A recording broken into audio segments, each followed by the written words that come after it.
তুমি ছোটবেলায় ভাবতে তুমি একদিন অনেক বড় কিছু হবে, মানুষ তোমাকে চিনবে, মনে রাখবে, তোমার নাম থাকবে সবার মুখে মুখে। কিন্তু তুমি জানতে না, এই পৃথিবীর সবাই কত দ্রুত সবাইকে ভুলে যায়। যে স্কুলে তুমি প্রতিদিন যেতে, সে স্কুলের বেঞ্চে এখন অন্য কেউ বসে। যে বন্ধুদের ছাড়া একটা সময়ও কাটতো না তোমার, তাদের সাথে এখন অনেক দিন ধরে কথা হয় না।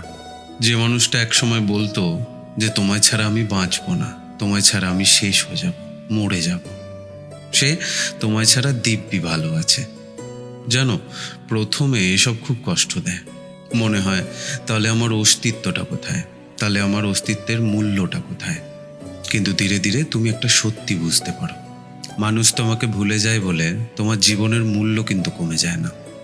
সবাই তোমাকে মনে রাখবে না, কারণ মানুষ সবাই তার নিজের জীবনের যুদ্ধ নিয়ে ব্যস্ত। তুমি একটা কথা মনে রাখো, তুমি কারোর গল্পের মেন ক্যারেক্টার না, এবং তোমার গল্পে তুমি ছাড়া আর কোনো মেন ক্যারেক্টারও নেই। আর এটাই হয়তো তোমার জীবনে সবথেকে শান্তির উপলব্ধি।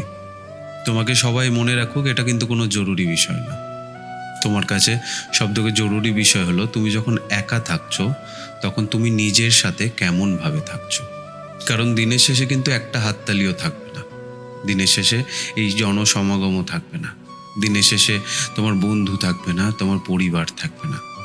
থাকবে শুধু তোমার ভেতরের মানুষটা, থাকবে তোমার ভেতরের আসল সত্যিটা।